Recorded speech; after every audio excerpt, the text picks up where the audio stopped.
This is the reason I like plants. This is a jade plant. It's what this looks like when it gets big. That plant was given to my mom by my aunt. I'm gonna say 25 years ago. And it was already about this big around when she got it. It is now this tall.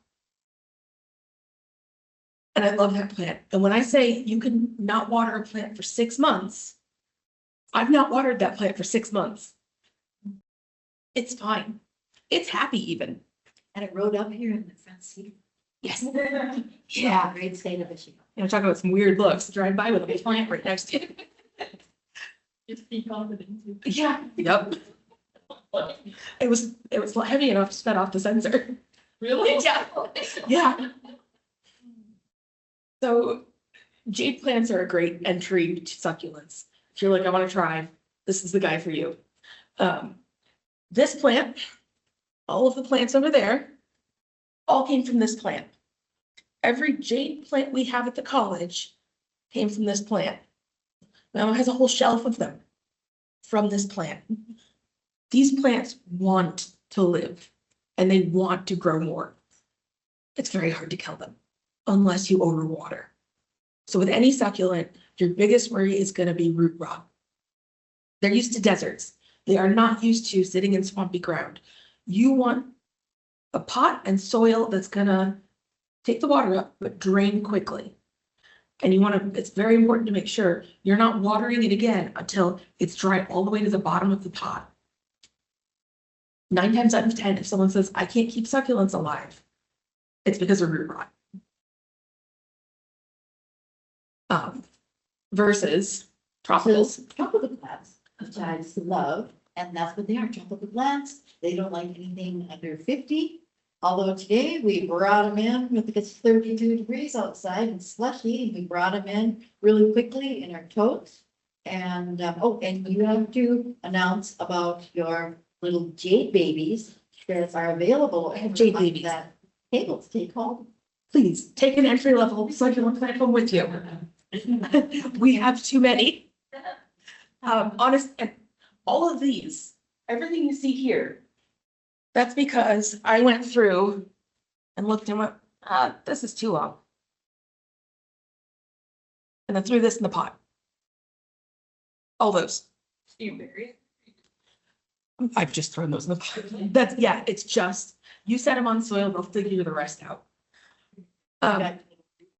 Yes, and especially when you don't water it for a long time, it'll put out aerial roots.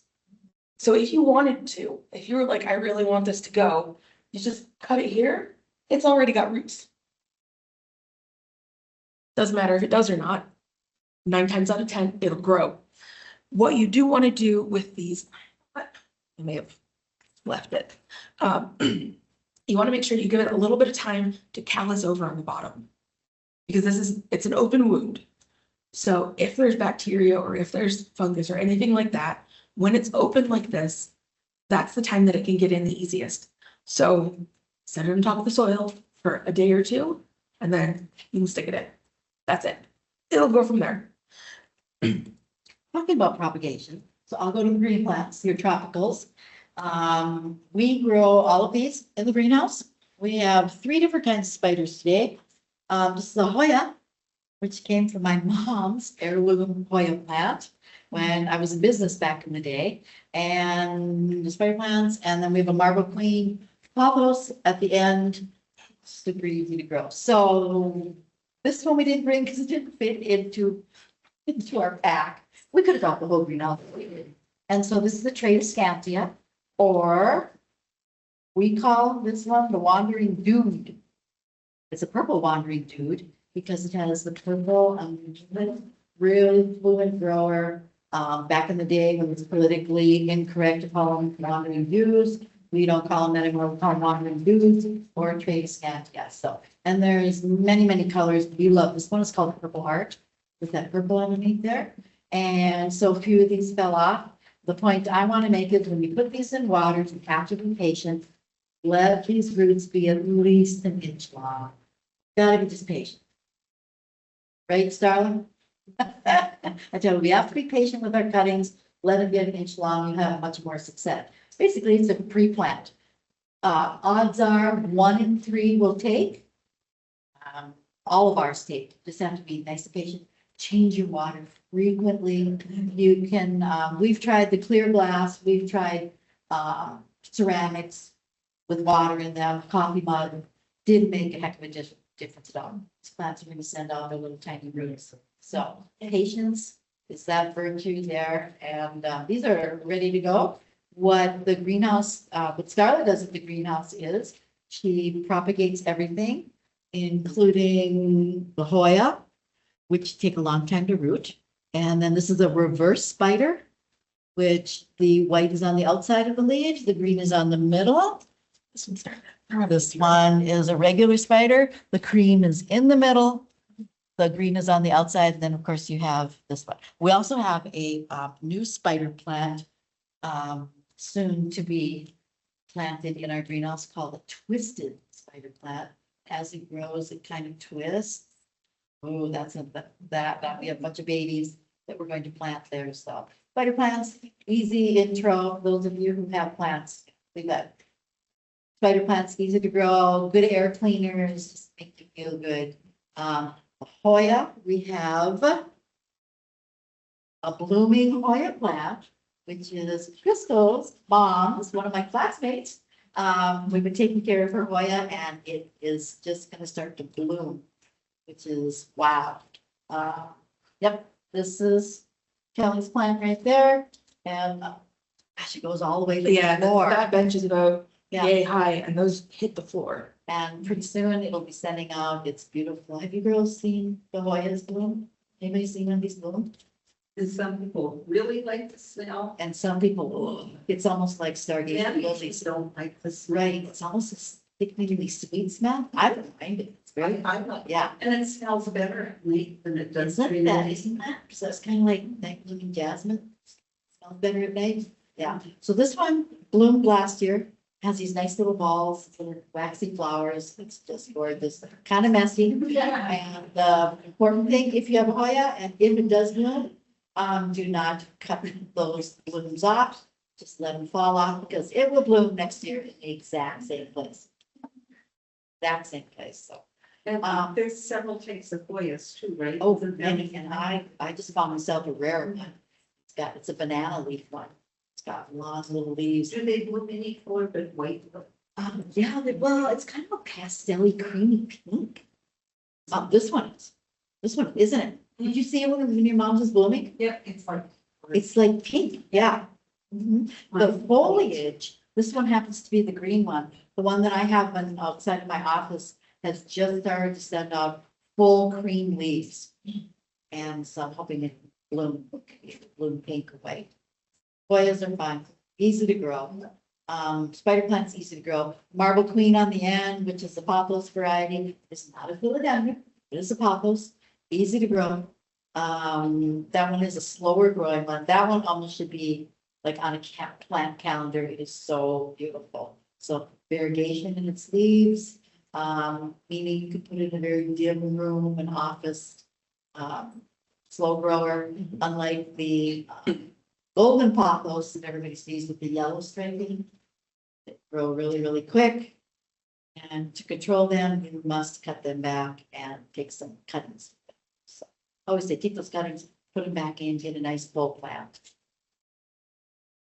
Any questions on, so in green plants, I'm here. If you got any problems with the green plants, just shout out those questions, but you might have something on succulents more.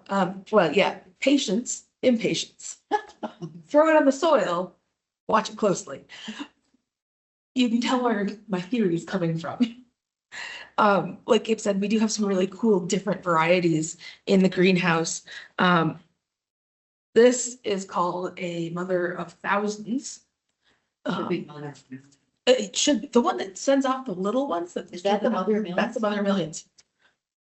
Different variety. This is really, really cool because this one turns off its babies right on the sides. You can see they're already growing roots. Eventually they get really, really easy to knock off. in traveling here, I have a new handful of babies. Or you can just pick them off.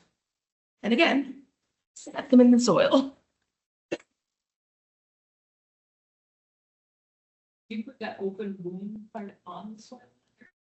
So for this one, there isn't one. Not. Yeah. Are you an overwater or an underwater? Depends on the day.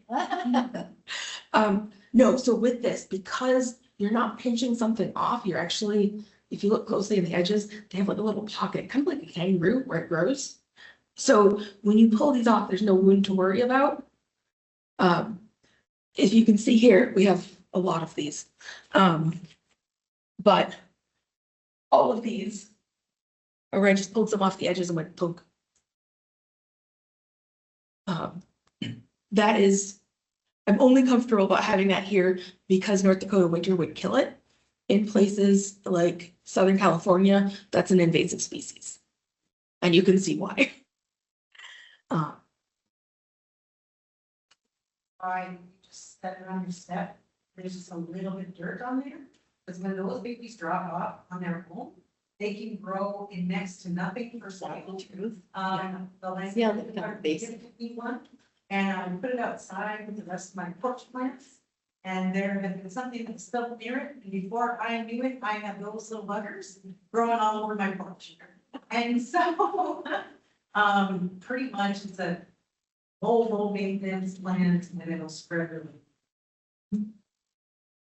Kids love that when we do tours with them, when kids come through the greenhouse, they do love that plant. It's an easy one to grow.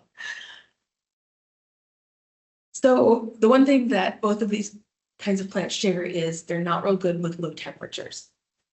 I know with most succulents, you don't want to get down below like 50 degrees. So if you have them outside, bring them inside over winter. If you like them inside, make sure there's not like a really cold draft. As a, for instance, we had a door at the college that maintenance would prop open to get the garbage. And across from that door, we had some plants and all of them got freezer damage from that being open 10, 15 minutes at a time. So that's one thing you have to watch out for. No. Damages the tissue so much that it turns like a blackish brown. You have to trim it off, so. I'll qualify that. If it gets to the main stem, if it fully, you're not gonna get back. I said there were two different people. I have had succulents that froze all the way through and dead. I couldn't keep them. But I also had some that I had ordered that came in the mail and like the top froze, but the bottom was okay. And so I just pinched off that bad top part and they're back up. So. And we had a mother spider, just of our mother plants, which means we take the babies out of it. And about half of her was frozen solid, and but the other half lived. We just ripped it up, took out the frozen part, and yeah, we were just looking at the other day how beautiful it is. So I did. lesson learned, we do not put anything in that hallway anymore, just because of temperature. And I didn't take a picture of your mom's Thanksgiving cactus, Oh. and I should have. They have an heirloom. I call them zygo cactuses or Christmas cactuses or Thanksgiving cactuses. So my mom got tired of hers, and you all know my mom in France. And the oldest working florist in North Dakota, she's working right now, at her old shop. Anyway, she decided to donate her big Christmas cactus. And every Christmas cactus we have is coming from that, does that. Starla takes the cuttings off of it, here too, and we bring these to the farmers markets that we have in the Fort Totten community, Spirit Lake, and we sell them. And that's Thanksgiving cactuses. There are also Christmas and Easter. And I've gotten them mixed up so many times, but I think I've got it down. Thanksgiving cactus has points coming out, teeth. Christmas cactus, it has those, except they're really, really rounded. And Easter doesn't have it at all. And this one doesn't know when to bloom because it's blooming right now, and we don't know why. And yeah, it's kind of in a cooler part of the greenhouse, which Christmas cactus, if we do want them, to, if they're stubborn and they haven't been blooming, all I have to do is put them outside 50 degrees, put them in a room that you haven't heated, 3-door porch, and it just kicks them into the blooming schedule.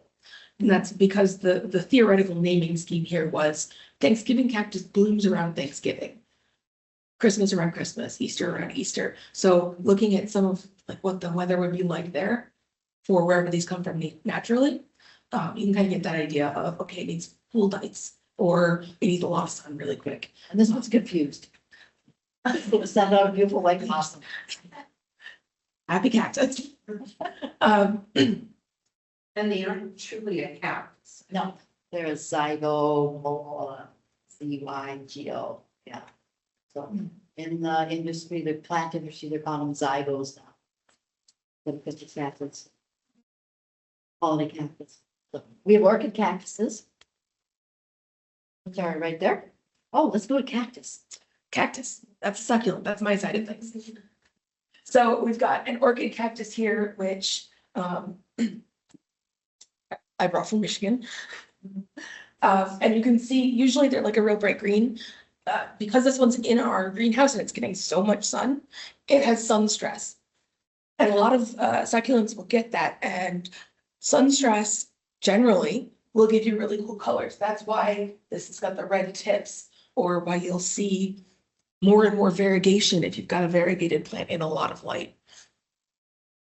It's great up to a point. You can sunburn your plants. So if you notice you're starting to see like some brown spots, you're probably looking at sunburn, maybe give it a shade. We've also got, there's noctunia on the end, a paddle cactus, prickly pear. I've got a couple of different barrel cactuses and a grafted cactus, and that is a something moon. Something. You see a lot of those in stores. And what that is you have that cactus actually grafted onto another cactus. And the reason they do that is there's nothing green on that cactus to start catching chlorophyll. There's nothing there to feed it. So it needs that extra support from the other cactus to actually have the nutrients they're going through. So we had one that just happened. The grafted cactus died, but the one on top was still fine. So we're trying to figure out how to fix that. But a lot of times you can't just set those back on dirt. You'd have to find another, I forgot what kind of cactus they use. Find another one of those cactuses and actually graft it to the top, which means cutting the bottom and cutting the top and setting them together for a while, and they should meld. Do not buy anything spray painted. Sometimes you'll see them and it's that color, but it's sprayed, like you look and it's spray paint. It's not gonna last. It will die. And it would take you hours with a toothbrush to get all of the paint off. Jessica, I'm kind of remembering from earlier, like with cactus, if you're trying to propagate them, is it an okay thing to use toothpicks to support? You know, like you said, you have a cut, then you gotta keep it together, but that's curious. So specifically, if you're grafting, I would avoid putting them into the cactus, but you could use supports from the dirt underneath and kind of do that way. Toothpicks, if it's low, chopsticks or skewers. Sticks, bamboo, cleavers. Yeah, which those are great for any plant that you're Maybe I propagating. think about putting those two plants together. Yeah. And that's, yeah, with cactuses, similar to succulents, you're just breaking them apart and then letting the roots go. Cactuses take a lot longer, and it's more important for them to have that callus underneath before you stick them in dirt. And then you can see it on this one. I legitimately just had a paddle and stuck it in dirt. I have one paddle, it's grown the other two. A lot of cactuses are like that. As long as you make them have them callus over first, you can pretty much just let them go. They'll do their thing. And never overwater, never over. Okay. Think about where it came from a desert, doesn't need a lot of water. You see a lot of echiverias in stores. They are beautiful and more or less easy. I say more or less because there are some varieties I just can't keep up. Those are all the ones that have that nice rosette. There is, it's called hen and chicks. Looks a lot like the echeverias, but most have some kind of fuzziness to them. Otherwise, there's not a lot of difference. They grow in a rosette pattern, they come in different colors. With echeverias, they are even easier. Because if you want to propagate those, technically with these two, but that's all you need. You can grow a new plant. And if you have multiple leaves, you can grow multiple plants. They take root really easily, and then what happens is while they're growing the roots, they're actually taking the nutrients out of the leaf they came from. So as they grow, this will shrivel up and finally dry out. And by the time that happens, they'll have roots. So if you really want to propagate one of these, find a healthy leaf. You want to make sure it's well watered, it's ready to go, and then it has that sort of power to start growing more. The other way you can propagate echeveria is through cuttings. And like, for instance, with this one, it was one rosette, and I took some dental floss and threaded it through and cut it that way because they're very tightly packed and really difficult to get scissors into. But what happens is wherever you cut it, you're more likely to get multiples. So because I cut the top off of that one, I've now got 3 new heads growing off of that. And it's the same thing with this guy here. I cut the top off, now I've got multiples. And this is where you can really see it. As you see, it was a stick. I cut the whole thing off. What happens is these points, the nodes where the leaves come off, become potential growth points. So when you chop it off, if it's been watered and still doing it right, and you chop it down to a stick, you might bring it back. And as you see, now I've got multiple growing, and that's going to end up looking a little bit like this guy here. The greenhouse is a no-kill zone, I like to say, and. My office is not. We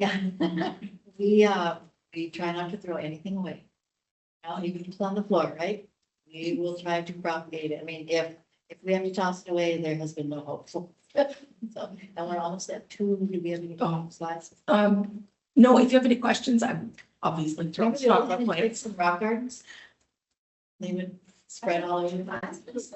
Yeah, but I got some brown leaves that's coming with that, any idea? dry brown leaves, Yeah, needs more water. yeah, that's watering it, I don't know. You don't want to overwater it. How far, What kind of plant is it? peace lily? Oh, the peace lilies. Are they brown all the way through? Or just at the edges? Just several kinds of the edges that were, and then there's a couple bags. Yeah, it's low humidity, because we're in good old North Dakota, we Yeah. have no How humidity. deep do you water those, Gabe? I water a peace lily every 2 weeks, but I water it very thoroughly so that, and it's in a pot with a hole on the bottom, Yeah. and that water flushes out, and then I leave it sit. Is it blooming right Yes, now? Good, that's a great thing. Anything that's brown. you can actually, trim. no, this one is, I've got 2, my other one moving, that's 2, but this one is not. Have you seen the new peace lily, the domino with the variegation in its leaves? We have one growing in the greenhouse, we're inking it along. It has the same problem, and we have a greenhouse with high humidity. It's got those little brown edges to it, so we could take a scissors, optimally, if you take a scissors and dip it in water and then cut those off, that gives a little food. If the whole frond is brown, just, it's like losing hair, take that off. Okay, If your whole plant is turning brown, we have a temperature problem.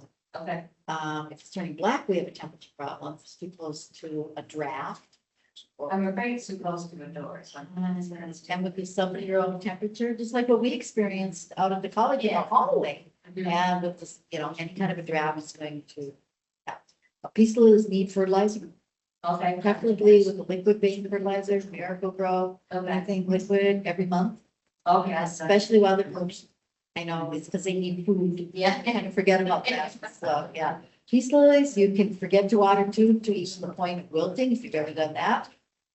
Give it a good dose of water, it'll come right down.